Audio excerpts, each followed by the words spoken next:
भारत के 15वें राष्ट्रपति के चुनाव के लिए 18 जुलाई को मतदान किए गए। अब सबकी नजरें 21 जुलाई पर टिकी हुई है ये जानने के लिए कि द्रौपदी मुर्मू और यशवंत सिन्हा में से भारत का अगला राष्ट्रपति कौन होगा। लेकिन उससे पहले चलिए जान लेते हैं कि आज़ादी से अब तक भारत में बने 14 राष्ट्रपति कौन थे और उनके कार्यकाल और उनकी जिंदगी से जुड़ी कुछ विवादों पर आइए डालते हैं एक नज़र। और साथ ही इतिहास के पन्नों को पलटकर बात करेंगे उन तमाम किस्सों की जब राष्ट्रपति की ताकत के आगे प्रधानमंत्री तक को झुकना पड़ा।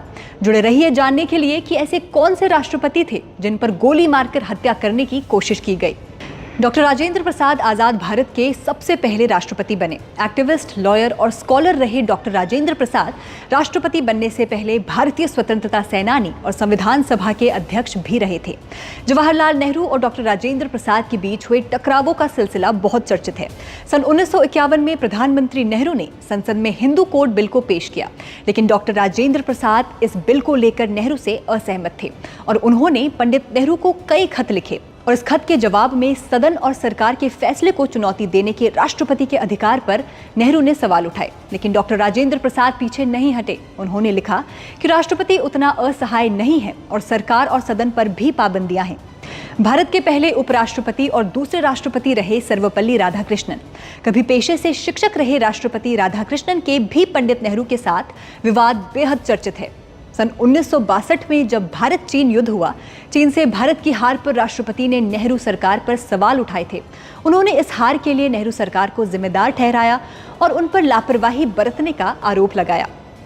उस वक्त के रक्षा मंत्री रहे वी.के. कृष्ण मेनन को बर्खास्त करने के लिए भी राष्ट्रपति सर्वपल्ली राधाकृष्णन ने नेहरू पर दबाव बनाया था और वे उसमें सफल भी रहे थे। जाकिर हुसैन भारत के पहले मुस्लिम राष्ट्रपति बने थे। उनका कार्यकाल केवल 2 साल का ही था, क्योंकि राष्ट्रपति बनने के 2 साल बाद ही उनका निधन हो गया।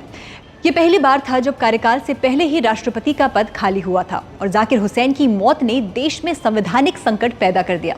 राष्ट्रपति जाकिर हुसैन के निधन के बाद ही कार्यवाहक राष्ट्रपति बनाए जाने पर विचार किया गया।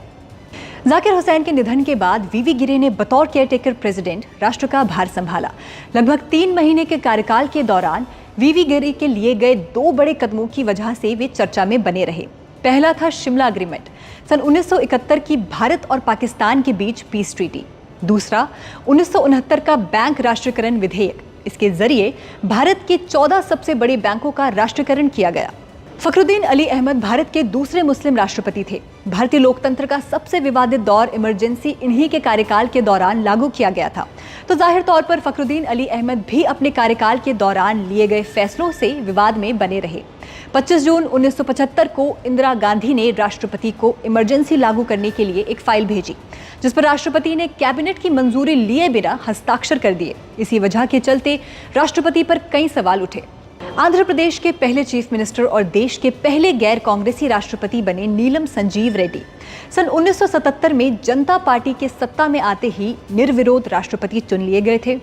इंदिरा गांधी और नीलम संजीव रेड्डी से जुड़े एक मजेदार विवाद तब सामने आया जब 1981 में क्वीन एलिजाबेथ के बेटे प्रिंस चार्ल्स और डायना की शादी में जाने के लिए दोनों में विवाद पैदा हुआ।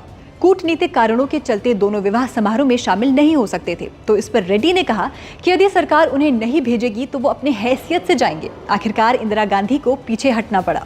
ज्ञानी जैल सिंह भारत के पहले और इकलौते सिख राष्ट्रपति थे और इन्हीं के कार्यकाल के दौरान ऑपरेशन ब्लू स्टार को अंजाम दिया गया था, जिसके बाद इंदिरा गांधी की हत्या और सिख विरोधी दंगे भी हुए थे। ज्ञानी जैल सिंह का कार्यकाल बेहद ही पेचीदा और मुश्किल रहा। 1984 में ऑपरेशन ब्लू स्टार के बाद जब वे स्वर्ण मंदिर गए तो वहां उन पर गोली चलाई गई और उन्हें जान से मारने की कोशिश भी की गई, लेकिन वो बच गए और एक अन्य शख्स की मौत हो गई। इसके अलावा राष्ट्रपति ज्ञानी सिंह तब भी चर्चा में आए जब उन्होंने राजीव गांधी सरकार के पोस्ट ऑफिस अमेंडमेंट बिल पर हस्ताक्षर नहीं किया। ये वो बिल था जिसके तहत सरकार किसी की भी चिट्ठी पढ़ सकती थी, लेकिन ज्ञानी जैल सिंह ने पॉकेट वीटो का फायदा उठाते हुए पोस्टल बिल पर हस्ताक्षर नहीं किए। ज्ञानी जैल सिंह राष्ट्रपति रहते हुए पॉकेट वीटो का इस्तेमाल करने वाले पहले राष्ट्रपति थे। केंद्र सरकार में वित्त और रक्षा मंत्री रह चुके आर वेंकटरमन भारत के 8वें राष्ट्रपति थे।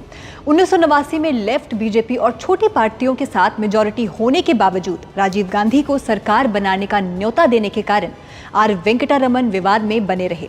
इसी के साथ राज्यपाल के मना करने के बावजूद तमिलनाडु के डीएमके सरकार को बर्खास्त करना और इस फैसले की आलोचना करने वाले बिहार के राज्यपाल को पद से हटा देने पर भी उनकी आलोचना की गई।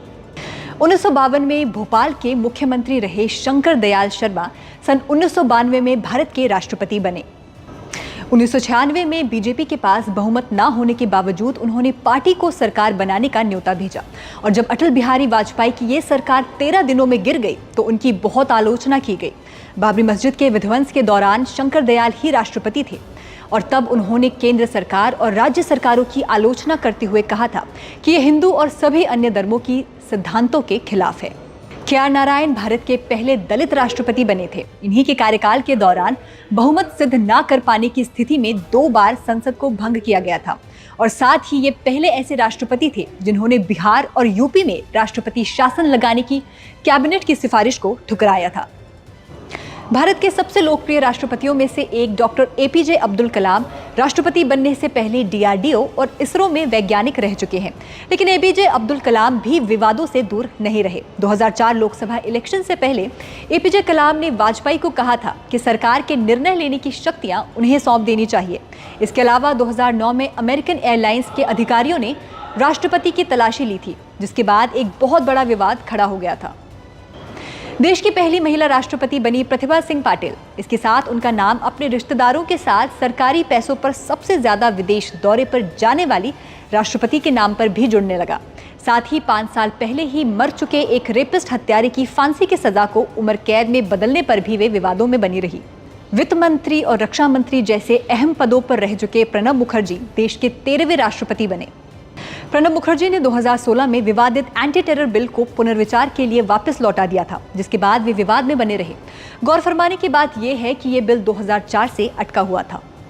बीजेपी के राष्ट्रीय प्रवक्ता और राज्यपाल रहे रामनाथ कोविंद भारत के 14वें राष्ट्रपति रहे। रामनाथ कोविंद ने अपने कार्यकाल में कुछ बड़े फैसले लिए, जिनमें से एक निर्भया हत्याकांड के 4 दोषियों की दया याचिका खारिज करना था। विवादित एंटी टेरर बिल, जिसे राष्ट्रपति कोविंद से पहले 3 और राष्ट्रपति लौटा चुके थे, उसे राष्ट्रपति कोविंद ने नवंबर 2019 में मंजूरी दे दी।